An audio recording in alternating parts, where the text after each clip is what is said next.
Trial balance. आज trial balance का concept समझने की कोशिश करते हैं। दो वर्ड हैं, ट्रायल एंड बैलेंस। ट्रायल का मतलब होता है टू चेक, एंड बैलेंस दो टाइप के होते हैं, debit balance and credit balance. Debit balance का मतलब होता है excess of debit of an account over credit.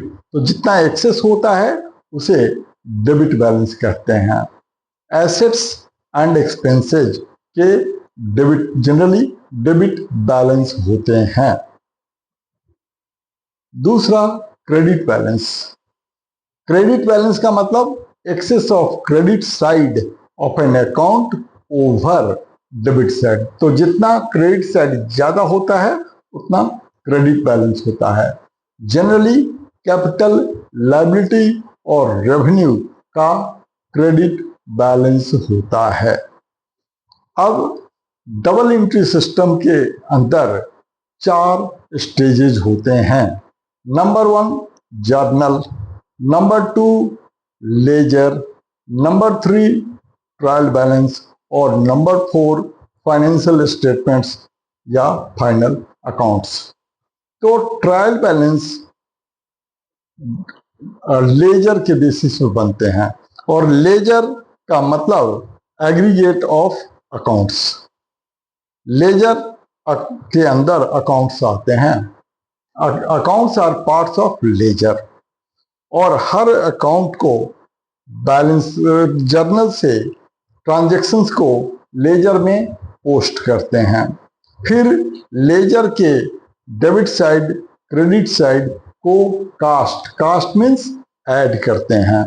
फिर जिस साइड का टोटल ज्यादा होता है उससे लोअर साइड के टोटल को माइनस करते हैं। अगर डेबिट का टोटल ज्यादा होता है तो डेबिट बैलेंस होता है, क्रेडिट का टोटल ज्यादा होता है तो क्रेडिट बैलेंस होता है।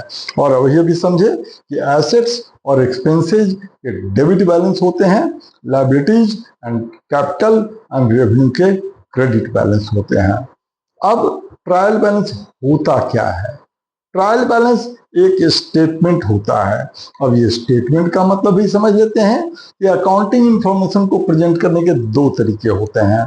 एक अकाउंट फॉर्म जो टी फॉर्म या हॉरिजॉन्टल फॉर्म होता है, जिसमें डेबिट साइड, क्रेडिट साइड, दो side, left side, right side होते हैं। और स्टेटमेंट फॉर्म वर्टिकल होता है, जिसमें पर्टिकुलर का एक कॉलम होता है, अमाउंट के 2 या ज्यादा कॉलम्स हो सकते हैं। तो ट्रायल बैलेंस एक स्टेटमेंट है, मतलब ये वर्टिकल फॉर्मेट है, जिसमें अकाउंट्स के नाम लिख देते हैं और उसके बाद 2 कॉलम लिखते हैं, डेबिट एंड क्रेडिट। अब अभी समझे कि एसेट्स एंड लायबिलिटीज के अकाउंट से, लेजर से उनका डेबिट बैलेंस होगा या नहीं होगा। अगर बैलेंस 0 है तो उसे नहीं लिखेंगे, अगर कोई डेबिट बैलेंस है तो डेबिट साइड में लिखेंगे। लायबिलिटीज, कैपिटल और रेवेन्यू इनके क्रेडिट बैलेंस होंगे, इनको क्रेडिट साइड में लिखेंगे। फिर डेबिट को टोटल करते हैं, क्रेडिट को टोटल करते हैं, और वो दोनों इक्वल होते हैं। तो अब ट्रायल बैलेंस का डेफिनेशन अच्छी तरह से समझ में आ जाएगा कि ट्रायल बैलेंस एक स्टेटमेंट है जिसमें अकाउंट के डेबिट और क्रेडिट बैलेंसेज को रिकॉर्ड करते हैं to check whether they are arithmetically correct और नॉट। मतलब ट्रायल बैलेंस सिर्फ अकाउंट्स के बैलेंसेज का अरिथमेटिकल एक्यूरेसी चेक करने के लिए होता है। ये ट्रायल बैलेंस का टैली होना इस बात का एश्योरेंस नहीं होता है कि उसमें एरर नहीं है। ट्रायल बैलेंस टैली होने के बावजूद भी एरर हो सकते हैं। अब ट्रायल बैलेंस के अंदर कुछ आइटम को ध्यान से समझेंगे। अगर ट्रायल बैलेंस, अगर जो बैलेंसेस दिए हुए हों उसमें ओपनिंग बैलेंस, ओपनिंग स्टॉक भी दिया हो और क्लोजिंग स्टॉक भी दिया हो, तो क्लोजिंग स्टॉक को ट्रायल बैलेंस के बाहर एज फुटनोट लिखेंगे। लेकिन अगर ट्रायल बैलेंस के अंदर एडजस्टेड परचेजेस दिया हो तो फिर क्लोजिंग स्टॉक को ट्रायल बैलेंस के डेबिट साइड में लिखेंगे। अब एडजस्टेड परचेजेज का भी कॉन्सेप्ट समझ लेना चाहिए। एडजस्टेड परचेजेज का मतलब होता है opening stock plus net purchases. अब ये नेट परचेजेज का मतलब क्या है? Cash purchases plus credit purchases equal to total purchases, and total purchases minus purchases return is net purchases. तो ओपनिंग स्टॉक में नेट परचेजेज को ऐड करते हैं और क्लोजिंग स्टॉक को लेस करते हैं, तो जो अमाउंट आता है उसको एडजस्टेड परचेजेज कहते हैं, और ये ट्रायल बैलेंस के डेबिट साइड में रिकॉर्ड करते हैं। इसके बाद क्लोजिंग स्टॉक को भी ट्रायल बैलेंस के डेबिट साइड में नोट करते हैं।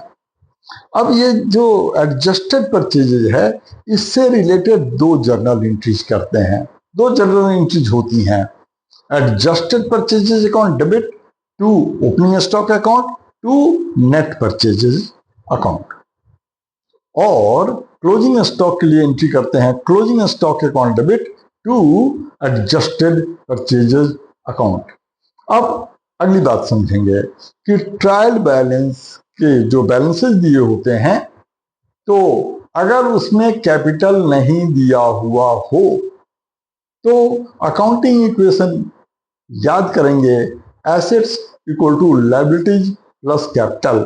मतलब ट्रायल बैलेंस में क्रेडिट का टोटल कम होगा और वो एसेट्स माइनस लायबिलिटीज करके कैपिटल बैलेंसिंग फिगर बना करके लिख देते हैं।